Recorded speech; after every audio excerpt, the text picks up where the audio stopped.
جن لوگوں نے کفر کیا ان سے پکار کر کہہ دیا جائے گا کہ جب تم دنیا میں ایمان کی طرف بلائے جاتے تھے اور مانتے نہیں تھے تو اللہ اس سے کہیں زیادہ بیزار ہوتا تھا جس قدر تم اپنے آپ سے بیزار ہو رہے ہو۔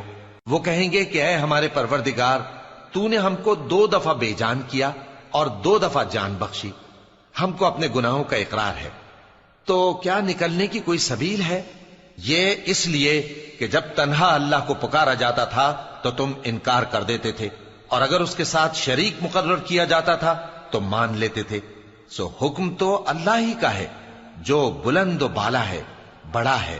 وہی تو ہے جو تم کو اپنی نشانیاں دکھاتا ہے اور تم پر آسمان سے رزق اتارتا ہے، اور نصیحت تو وہی حاصل کرتا ہے جو اس کی طرف رجوع کرتا ہے۔ تو اللہ کی عبادت کو خالص کر کے اسی کو پکارو، اگرچہ کافر برا ہی مانے۔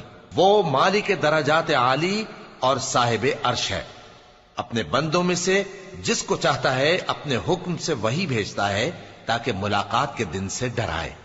جس روز وہ نکل پڑیں گے ان کی کوئی چیز اللہ سے مخفی نہ رہے گی۔ سوال ہوگا آج کس کی حکومت ہے؟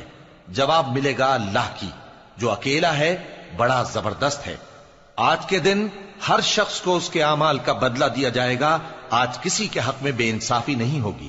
بے شک اللہ جلد حساب لینے والا ہے۔ اور ان کو قریب آنے والے دن سے ڈراؤ جبکہ دل غم سے بھر کر گلوں تک آ رہے ہوں گے۔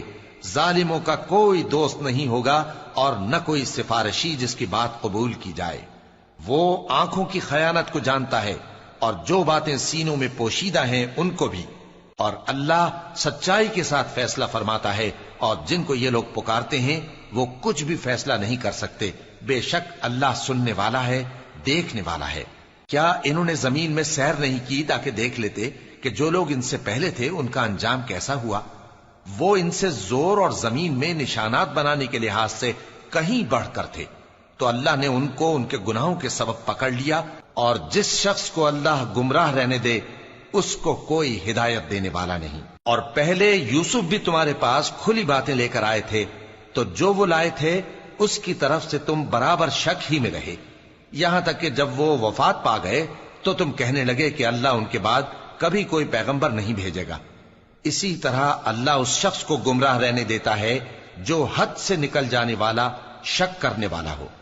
جو لوگ بغیر اس کے کہ ان کے پاس کوئی دلیل آئی ہو اللہ کی آیتوں میں جھگڑتے ہیں، اللہ کے نزدیک اور مومنوں کے نزدیک جھگڑا سخت ناپسند ہے۔ اسی طرح اللہ ہر متکبر سرکش کے دل پر مہر لگا دیتا ہے۔ اور فرعون نے کہا کہ حامان، میرے لیے ایک محل بناؤ تاکہ میں اس پر چڑھ کر رستوں پر پہنچ جاؤں۔